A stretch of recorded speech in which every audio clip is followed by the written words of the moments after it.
Hello everyone. In this video, we are going to discuss from the alloy. In the previous lecture, already Kala Center was discussed. Actually, this is the part of the solid state physics, and you know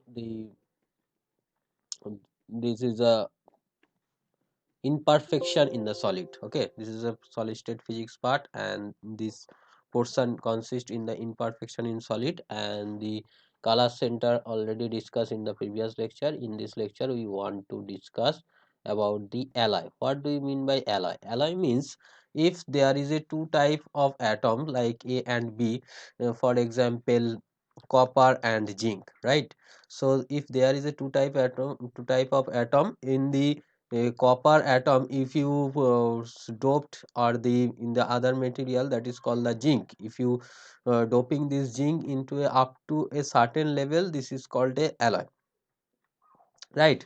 In what is difference between doping and alloy? If you want to know what is difference between doping and alloy, you know, in the semiconductor material there is a doping, right? P type doping, N type doping, like that. The percentage of this impurity, this is nothing but the impurity. This is the basic material is silicon. Within silicon you in this silicon you just impurity or the external element like phosphorus or the aluminum was doped. Doped means this percentage is very few, nearly 1% or maximum to 2%, right? Above that, the percentage is larger than this, will call it the alloy. Alloy means the combination of these two atoms like AB. This is the binary system. If it they are binary system, this is called AB or AbO3. This is are the binary system. If these are the tertiary system, there are the three types of atom are accumulated. Okay, they the solution or the certain condition, the solution can be formed, or the solid solution, if you say clearly this is the solid solution, can be formed by the these four condition. First one is the atomic radii of two atoms. This is the A type and B type, for example copper and zinc. The atomic radii must not be differ from than the 15%.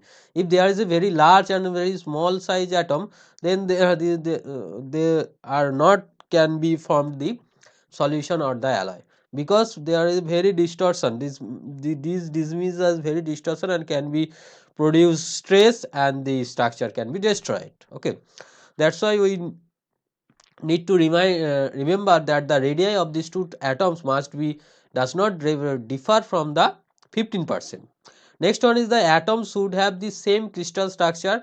The structure of the atom A, copper, and the copper zinc, crystal structure. Individual they are crystal, they have form a crystal structure like BCC, SC, FCC, HCP, right? The crystal structure of the individual atom must be same. Third one is they should have the same valency. Different valency also can form. This is the perfect solid. This is the condition for the perfect, right? For perfect, these are the ideal condition to make a perfect solution or the alloy of two types atom, right? If there is a difference, there can be make alloy, but this is not a perfect, right? So third one is there should be same valency. If the valency of the two atoms, two types atom are same, then they can form a perfect solid. And the fourth one is the difference of the electronegativity should be smaller. That electronegativity of their of these two atoms must be nearly equal. If there is a difference, must be maybe a difference, but this difference should be small, right? If any two types atom can perform these four condition, they can form a perfect solid, okay, or alloy, perfect solid alloy. For example, copper 1 plus and nickel 1 plus, you can see the radii is 1.28 and this is 1.25. This is nearly equal, so they can form a alloy. And you can see their electronic configuration, they close and they are both FCC structure. The second condition was they are the at should be same crystal structure, they also both in the same crystal structure. And if we want to find the radius mismatch, Third one was the they should be the same valency. No, if you want to find out the radius means this is a solute and the solvent, radii of the solute and the minus solvent into 100%, this should be less than 15%. If you just put this radius value, you can see this percentage is less than 15%. This is a 2%. Okay, if you put the value of copper 1 plus 1.28 and nickel 1.25 in this formula, you can get the uh, mismatch, radius mismatch is nearly 2%. Hence the perfect solid solution can be formed by these two types of atom copper nickel, right? Another example is gold, Ag silver, platinum, etc. This is also plus platinum plus. All of them are FCC structure. They also can form a solution all the of the alloy, right? And another example like that. Go to the next one. The limit solubility. That's mean the suppose this is a copper crystal structure. If you are mixing with the zinc in the certain percentage from 1%, below 1% is called a doping, or higher than this 1%, 2%, and if you increase the percentage of zinc within the copper, then the up to a certain limit, it will be not distorted. Their crystal structure of copper is not distorted, but after a certain time you can see that the structure of the copper can be distorted. How we can see? We can see by x-ray diffraction measurement. X-ray from the x-ray measurement you can measure the crystal structure of any material. Okay, we will discuss in later in in front. Okay, at this moment we can say the limited solubility means up to a certain level the solubility, this zinc can be soluble within the copper structure. After a certain level this cannot be soluble. Okay, for example, within the copper the zinc can be soluble up to 38%.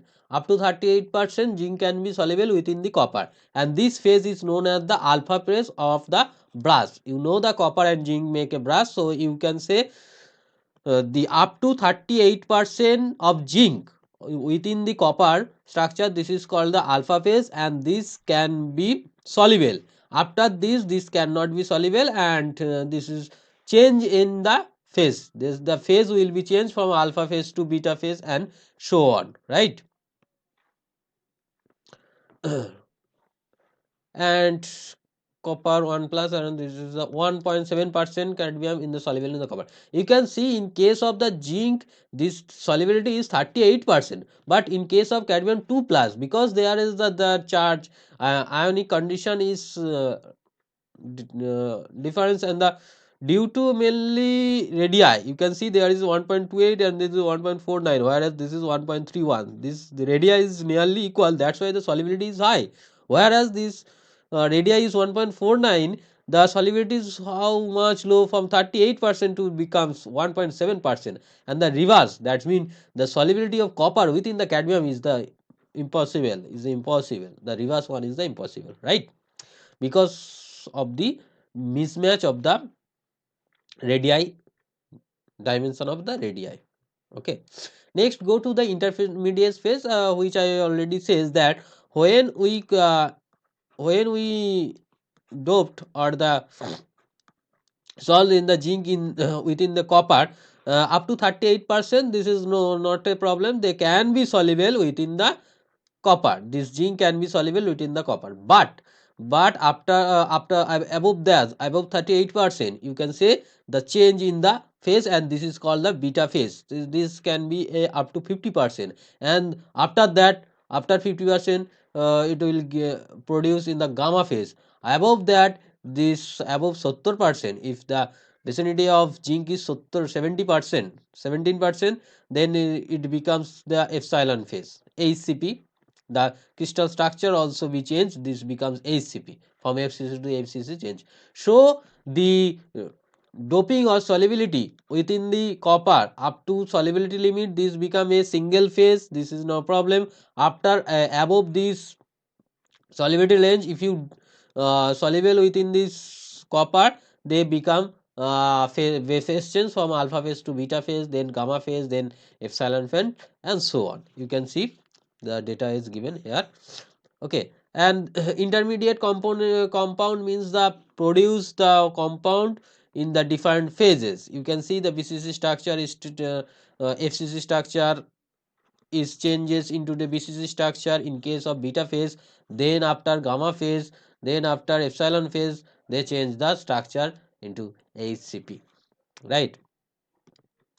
For example, in terms of chemical formula, we can say, for example, copper zinc. We take that example as a copper and zinc. For beta phase, this is a BCC, and the gamma phase is the complex cubic Cu5 zinc. This is a narrow phase. Epsilon phase, this is HCP, like that. Okay. The term electronic compound denoted the intermediate beta phase whose crystal structure is determined fairly well defined and the atom. This is the correction in the diagram. Okay, this was pointed out. This phenomena was pointed out by the Homer Rothery. That was electron of the atom ratio is the approximation. Electron to the atom ratio is approximation of the same and the given phase different alloy. The different phases, alpha phase, beta phase, gamma phase, epsilon phases are can be explained by this ratio, electron to atom ratio. Okay, so for that we need to find out the example. For a FCC structure, you know these lattice vectors a1, a2, a3 are can be written as that, and the corresponding BCC reciprocal lattice, this is the FCC and this is the reciprocal lattice, can be written as the, you know, this reciprocal lattice and the reciprocal vector. This is the reciprocal lattice, and the corresponding Boolean zone to zone boundary in the direction 1 1 1 direction is like that. This is the center zone in this direction, distance center to this, center to that distance is like that, and the corresponding wave vector can be written is that, and the in the volume you can say this is like that. Okay, and the number of atom for FCC is 4. So the electron to atom ratio E by A, this is the electron by 4, this is the number of electron by number of atom, this is 1.36. For Q only one electron, so for copper only one electron, so this will be 1. Okay, the atom will be 1.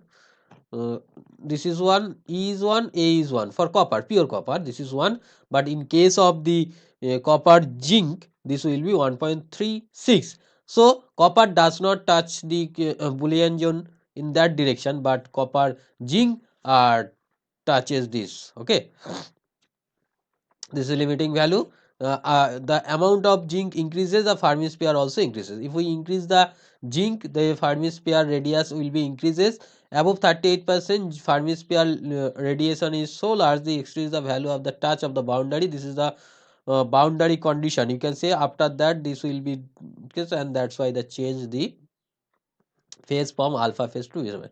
Up to 38% of zinc, the electron atom ratio will be 1.36. That's mean within the Boolean zone radius or the Fermi sphere, within this Fermi sphere. But above this percentage, they increase the Fermi sphere radius and field in the state is the boundary zone. This change in the phase change arises in that due to the addition of electron. That's mean the increasing the zinc within the copper, there is a increase in the additional electron, and this additional electron can cross the Boolean zone, and you can see with the k versus epsilon energy, there is a shift, there is a change, there is a phase change from alpha phase to beta phase. This change can be identified from this energy versus kf graph. Kf is the, you know, kf is the Fermi surface wave function. Kf is the wave function, and this increases from alpha phase to beta phase, that you can say the energy is increases, and you know the excess energy, when the energy of a system increases, this is unstable. Okay, that's why in this system or in this structure, this is unstable or the less stable, stability is lower than compared to that, right? So up to a certain solubility limit, the alloy can be formed a stable configuration. After above this limit, this can be formed, alloy can be formed, but the stability is lower. Above that, their stability also lower, and so on. Okay, and consider the reciprocal of BCC, that is called FCC, and you can find out the similar process. Just this is a number of electron, and for BCC number of atom is this, so E by A is 1.48. You can say this in case of FCC this was 1.36, and in case of BCC this is 1.48. So in case of BCC, the electron can be more soluble within the solvent, right? For example, copper 1 zinc 2 plus 3 electron are contributed to the number of atoms 2, so this ratio is 1.5, and this can be explained by the Vegard's law. What is Vegard's law says? Says the two types of atom makes alloy A and B, and the composition of A is X portion and this B is 1 minus X portion, and the lattice constant and their combination is AB, and this is nothing but the X into A is the lattice constant of A atom, and AB is the lattice constant of B atom, and the combination is the lattice constant of the AB atom or the alloy. You can say this is a alloy. For that, this is alloy. For example, lithium magnesium, you take the radii, you can see the value like that, and the E by A is 1.5. So in this case you can say, if you change the x value, if you change the x value up to a certain limit, this will be increases, the nature will be, sorry, decreases. Up to a certain level this will be increases, and you know the minimum energy level is the stable configuration. So up to a certain doping level, up to a certain soluble level, up to a certain soluble, this will be is stable configuration. After that, this will be uh, unstable, and local strain, they can be produced the local strain. Okay, so the lattice constant of this alloy can be formed, this is the Vegard's law. Actually, the lattice constant of this mixture can be obtained, and they can be they can be stable configuration up to a certain level, right? And due to this mismatch, due to this larger size than the solvent, if the solute is larger size than the solvent, there must be a produce a stress, compressive or expansive stress can be produces. Okay, and superlattice, what do you mean by superlattice? There is a phenomena, that is the temperature effect, right? You can see that at the lower energy, any system or any structure is more stable compared to the higher energy state. So the energy can be reduced, the energy state can be reduced if we decrease the temperature. At lower temperature, the energy of the system is reduced. That's why this can be a stable configuration. That's why at lower temperature, the structure of this whole crystal, they can be made by alloy or not alloy, without alloy or without alloy. If we actually discuss here about alloy, at lower temperature, the long range orderness can be found for this alloy.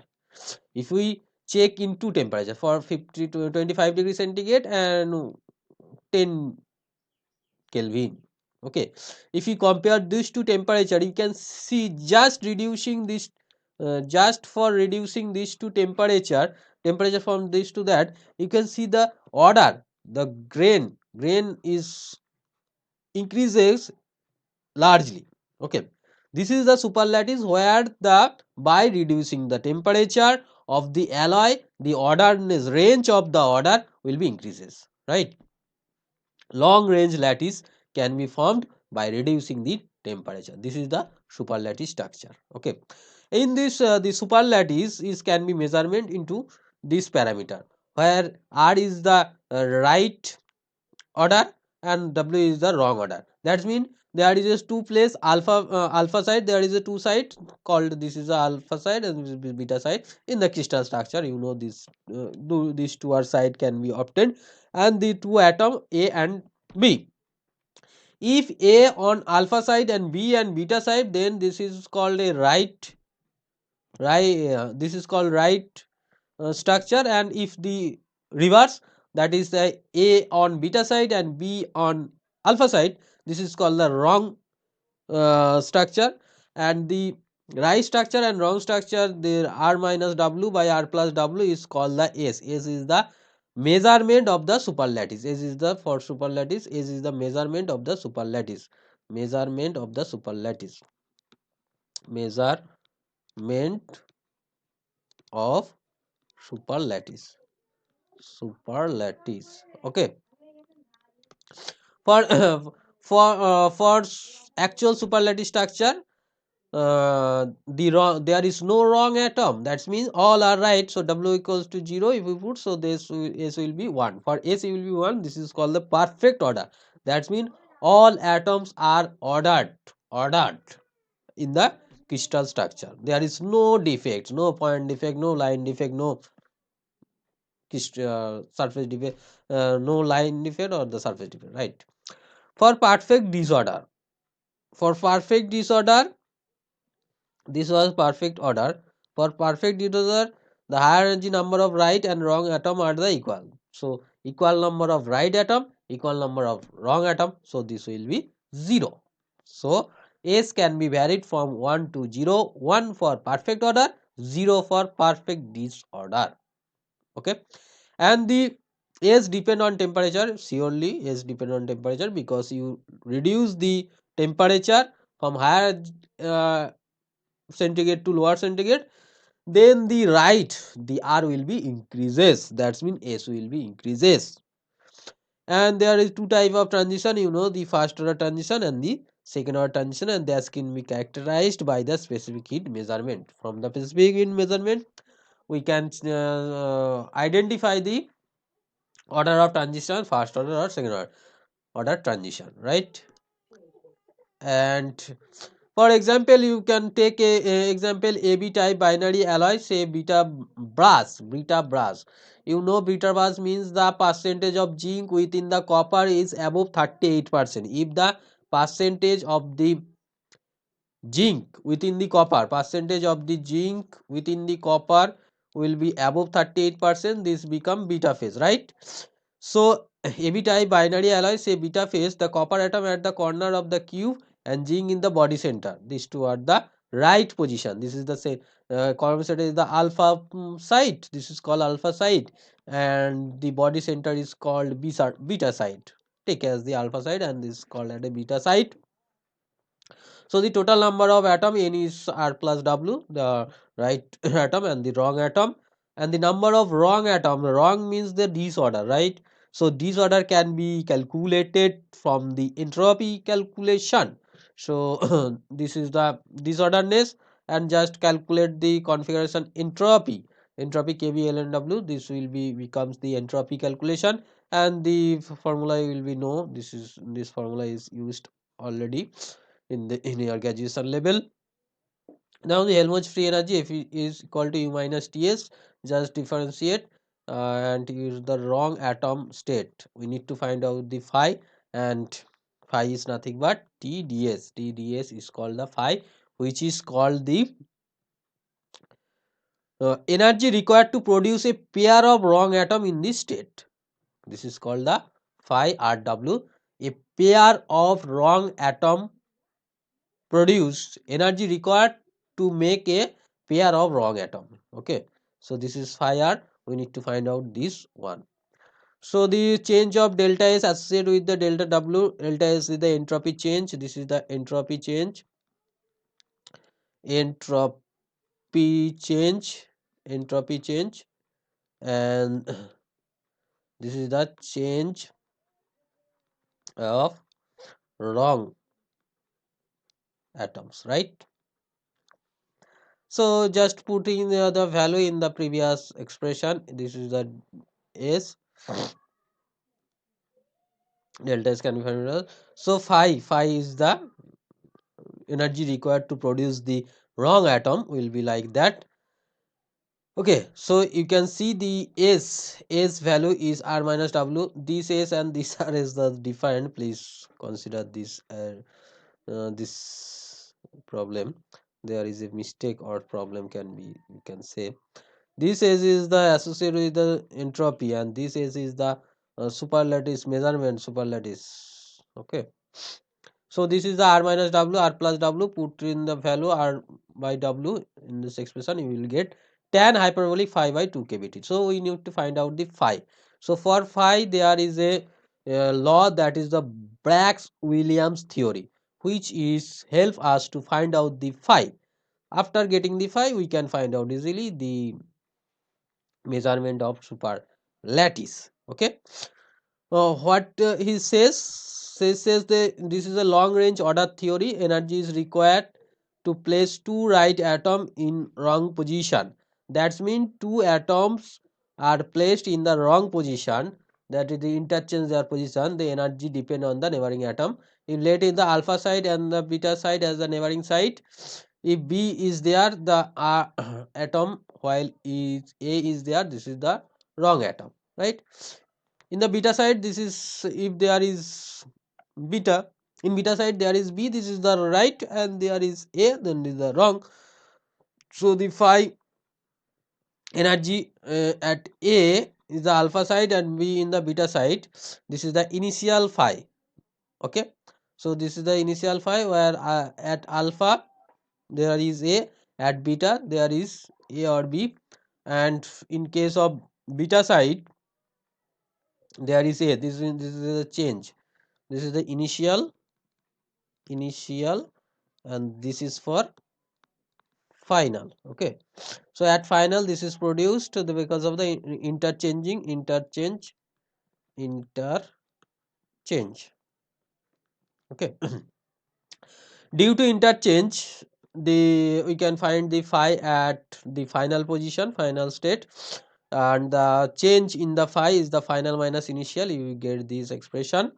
Okay, when AC is 1, you know this is for perfect perfect lattice, perfect order.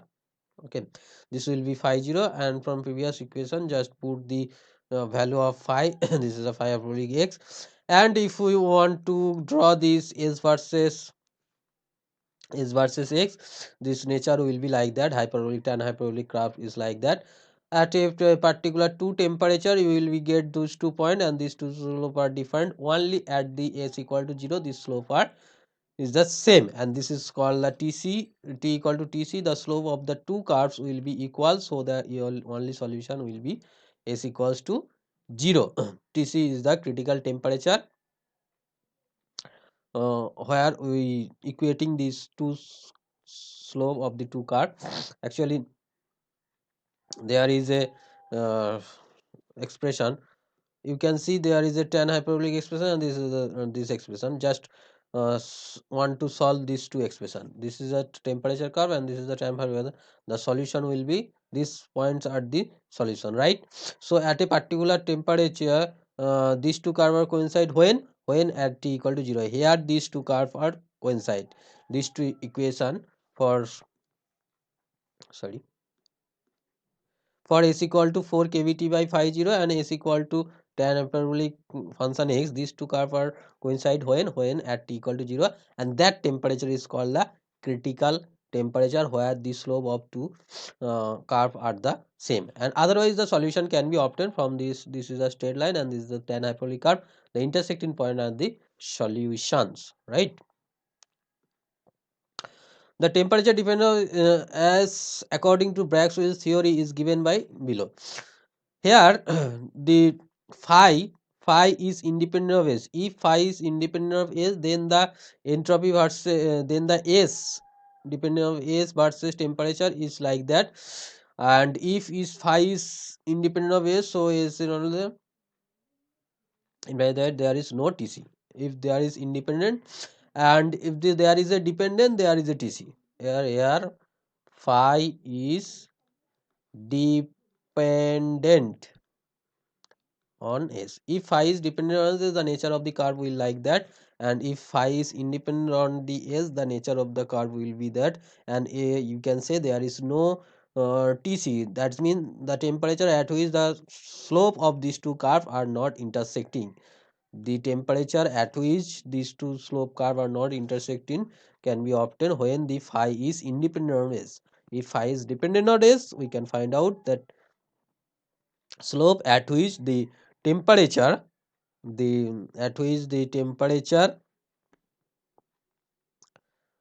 mm, at which the slope of two s and this expression of these two curve, these two expression s and s are coincide. This is a critical temperature can be obtained when phi is dependent on s, and otherwise we cannot find out, right? Now the question is how the tc measure arrays. How I can find out the value of Tc? We can see the Tc is nothing but 50 by kBt. So that's for that you need to find out the disorder of the crystal. For that you need to find out the X-ray diffraction. X-ray diffraction, in the X-ray diffraction, that's mean in the X-ray is incident on the crystal structure, and when is scatter is the information from the information of the scatter X-ray, you can predict the structure of within the crystal. Okay, this can be obtained for a superlative structure also. This measurement is very useful, and this can be measured easily also. Okay, any laboratory you can, in the experimental lab you can see this measurement unit where you can measure the structure of within the atom by X-ray diffraction pattern, right? So if you want to find the out the structure factor order, this has a long range order, and the structure factor is can be written as, this is taken as the example of copper and zinc as well. And from the previous one you can see there we take the example of copper and zinc. This is a f of Cu and the fraction of Cu, actually fraction of zinc, and this is the function. This is the calculation of the structure factor, and the structure factor are, if HKl is all odd, the F will be 0, which is exactly for result for BCC lattice. For BCC FCC you know the Minard indices nature. Okay, for all even and etc. At this moment I do not remember this is okay. So the intensity versus 2 theta. 2 theta mean the angle of scattered. Theta is the angle of scattering. The theta is the angle of scattering. Actually, we measure the 2 theta. Okay, we measure the circle from where we get the 2 theta. That's why the graph is presented by 2 theta by I versus I. We can pick, we can get pick I for intensity. I is the nothing but the actually intensity. Okay, this is the intensity, and theta is the angle of scattering. Angle of scattering.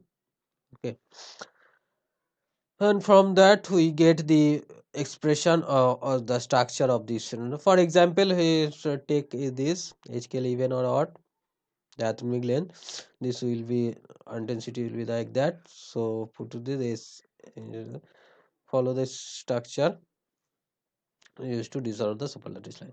So from this structure of the superlattice structure, from the data point of the X-ray diffraction, from the data point of the X-ray diffraction, you can find out the nature or the superlative lines, right? If you get superstructure line and extra specific it in the alloy, that's mean the due to different phases of the electron contribution times the specific heat in amorphous alloy is larger than the crystalline one.